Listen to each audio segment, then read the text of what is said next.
इथे आपल्याला बटाट्याची कापं करण्यासाठी मीडियम साईजचे बटाटे घ्यायचे आहेत। साल काढून घेऊया।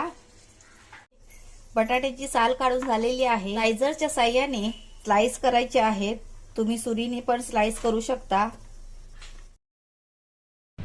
आज एकदम ढासू रेसिपी शेअर करणार आहे।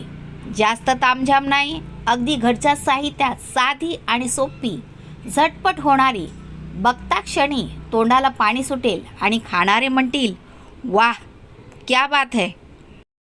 अशा प्रकारे स्लाइस करून घ्यायचे आहेत। जास्त पातळ नाही, जास्त जाड नाही। आता हे एकदा पाण्यातून धुवून काढायचे आहेत। हे चवीनुसार मीठ, आपल्याला 2 भाग तयार करायचे आहेत। थोडीशी हळद, दोन्हीकडे सेम टू सेम टाकायचं आहे। वरचं लाल तिखट 1 चमचा इकडे 1 चमचा इकडे, धनेपूड, रवा, इकडे रवा घ्यायचा 1 टेबलस्पून, तांदळाचं पीठ, आणि हे आता चांगलं एकजीव करून घ्यायचंय। मसाला हा कापांना लावून घ्यायचा व्यवस्थित। मीठ टाकल्यामुळे त्याला आपोआप पाणी सुटतं। हे बघा, पाणी लावायची गरज नाही, असंच त्याला पाणी सुटतं मीठ लावलंय म्हणून। आणि आता हे पण एकजीव करून घ्यायचं।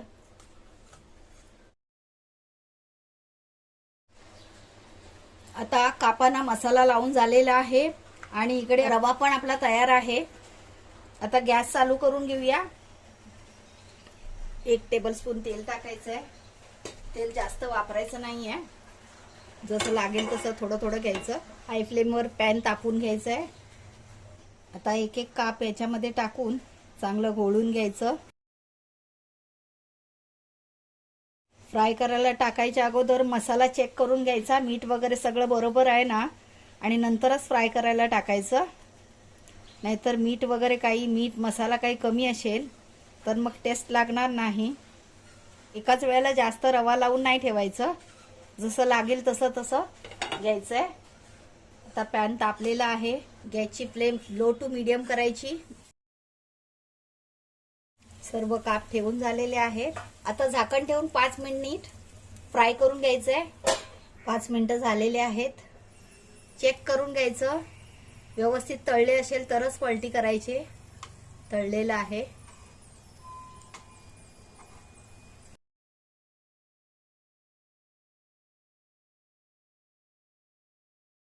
आवश्यकता भासली तरच तेल टाकायचं आहे, नाहीतर तेल टाकायची गरज नाही। आता हे तेल कमी झालंय म्हणून थोडंसं ऍड करते, नाहीतर कमी तेलातच तळायच्या। आता परत पलटी मारल्याच्या नंतर झाकण ठेवून 2 ते 3 मिनिटं तळायचं आहे।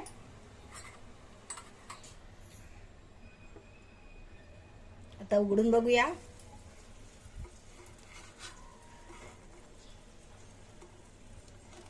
बटाट्याचे काप बऱ्यापैकी तळून झालेले आहेत। आता काढून घेऊया आणि अशाच प्रकारे इतर काप तळून घ्यायचे आहेत। काप काढून अशी टिश्यू पेपरवर ठेवून द्यायची, म्हणजे एक्स्ट्राचं तेल असेल ते सगळं निघून जाईल। आहे की नाही एकदम ढासू रेसिपी, एकदम झटपट तयार होणारी, बघता क्षणी तोंडाला पाणी येईल अशी। तर मंडळी, रेसिपी आवडली असेल तर फटाफट लाईक करा, शेअर करा। चॅनलवर नवीन असाल तर चॅनलला सबस्क्राईब करा। वेळात वेळ काढून तुम्ही ही रेसिपी पाहिली त्याबद्दल खूप खूप आभार। लवकरच परत भेटूया अशाच एका नव्या रेसिपी सोबत। तोपर्यंत बाय बाय।